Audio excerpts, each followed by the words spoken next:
And welcome back, ladies and gentlemen, guys and girls, to ACL's Call of Duty Ghost League action. I am in Maniac, bringing you Game 5 of what has been an amazing series of Curse AU up against Team Impulse. Now, Impulse did, at the beginning of this series, have a 2-game lead, taking the first two maps off Curse we've seen in this series. And look at this damage. Look, I can't talk because this action's already happening, with Curse getting the first kill with this nice little thermal hybrid here, looking towards the back here. Now, obviously, all of the action here we usually see around this B plant. Now, he did see that one player up the back. Now, obviously, as an S&D, I might switch on that Oracle mode so you can see what these players are up to. And we're having a look at the mini-map now. There are 2 players, and it's quite a usual setup as we see 2 players towards the back. However, this bomb is going to be going down. Issei getting the plant, and it is a 2v4 situation, so it is really against Brownie and Lakey at the moment. He tries to get that quick shot out, but it wasn't meant to be as Ridicule was taken down.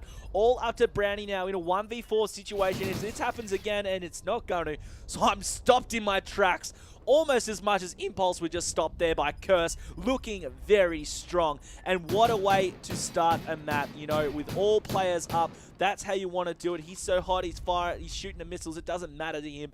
Able to get that first point on the board. So now we're going to be seeing Impulse on the aggression here. Now, it really mixes up. We usually see Brownie or Ridicule being the OBJ player. We're going to be seeing Brownie with the bomb in hand. And look, these guys have played in that first S&D on Freight match. They won that. They were able to clutch out. It was 6-3. However, look at that damage, getting the quick 2-piece with that scope. Excite following it up with a kill in return, though. That was some quick work here. Bomb in the hands of Lakey, and that's a good thing because he's the only one alive. He's got that scope out. He's not going to be able to see that player through the fence. I thought he might go for a ruthless wallbang. Wasn't going to happen, though. So Lakey, only one alive here, as we're seeing all of these members of Curse looking very strong. And look at the flank here coming from Rampage. We might see a kill out here. Damage just nowhere to be found. He's out on the defense there. Nice work to be spread out in this fashion, and this is what you want to see from a professional team like Curse.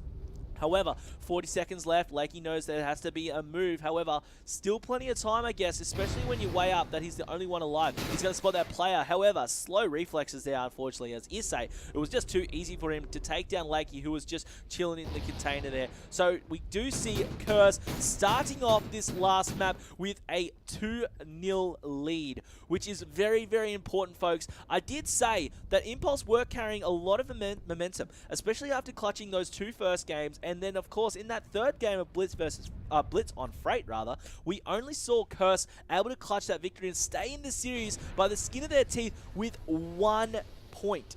1 point, and that's really important to remember.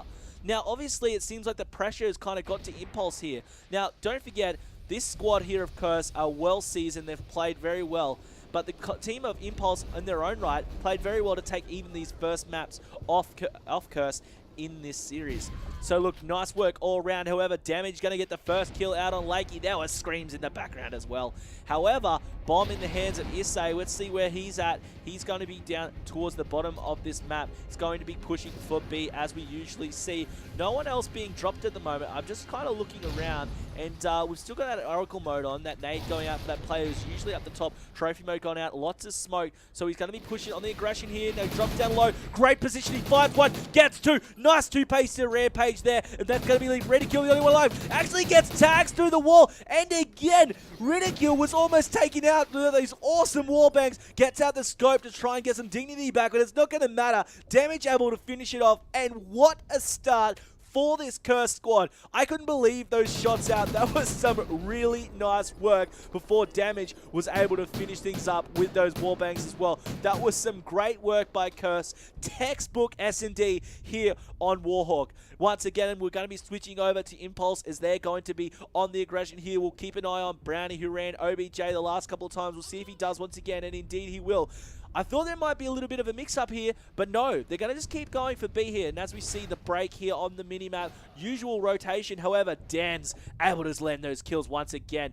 Nice work with him in the scope, and he's up towards the top of the map, jumping back over to the squad of Impulse, and Brownie still bomb in hand, looking towards the B. Now, as you can see, there is a player right up the back there. However, we're going to be seeing who is that up there. Oh, doesn't matter. That was Lakey being dropped. Now down to Ridicule and Brownie. Brownie still with the bomb in hand. It looks like it's going to be rotation happening. Spots the one player in the shed there. Now the player's going to be staying there, throwing out the nades, just playing it safe. However, there is another player from Curse up the back there. That's going to be Dan's. Let's see what he sees. He's got that thermal going. He might be able to spot this player if he makes a move. It's all down to Brownie as well, and he's not going to happen. So Rampage able to finish things off there by taking down Brownie 4-0.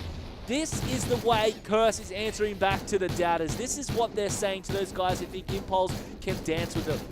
Now, all credit to Impulse. It could be just this map. They might find a little bit of a weakness here. And, of course, S&D is really that game type where you need that perfect communication and execution skills.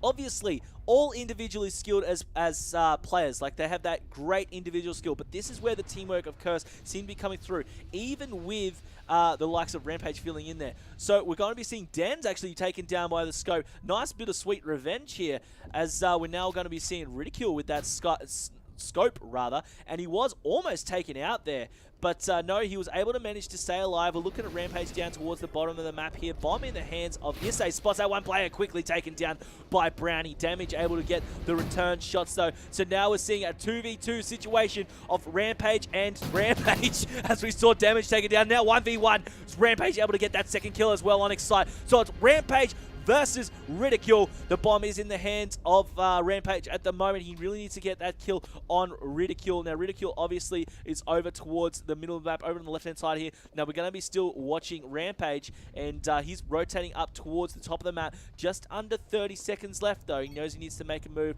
He is going to move towards this B as well, and it looks like we're going to be seeing Ridicule rotating around. He might spot him off guard. Is he going to do it? No. He's right on the bomb. Whether he knows it or not, that's a different story. He's going to know now. There, rushing out. He knows where he is. Gets the kills out. No! Gets shut down. Rampage able to get that kill. I thought that was going to be all Ridicule there, but no. Rampage able to clutch it there in the end. Some nice work to get that one. So it's now 5-0. Great work. It was nice work there by the team of Curse. 5-0. They only need one more point to finish off this map, this match. This whole series is going to be going Curse's way if they can get this last point. And look at this. Brownie going towards B as per usual. Damage getting the quick shot out. And as I say that, he is still looking around that scope. Look at that quick shot to get the kill on Ridicule. Is now up to only Brownie and Lakey. These two guys to keep the Impulse squad in it. Just over a minute left. Plenty of time in the world of S&D. He's rotating here towards B. Spots the player up the top, and he knows it as well. He gets shots out, and he's going to be quickly taken down by a beautifully executed nade. Now, Lakey, he's the only one alive, and look, I don't want to place doubt in this kid, but he has no kills to his name throughout this series, and he might face the very real possibility of being goosed here. 0 for 5, and look, spots one player, gets that kill. Nice work. That was all him there. He got that kill, and that's what we need to celebrate here.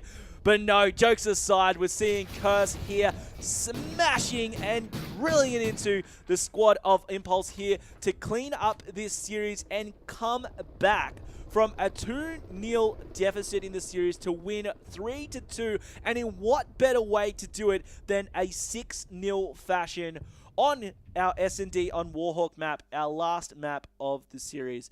And that's how we want to do it here, folks. And there is no better way to start off week 2 of ACL's Call of Duty Ghosts League. So that, of course, was the series of Curse versus Impulse, where we saw Curse able to come back and clutch the series with a victory of 3-2 over Impulse.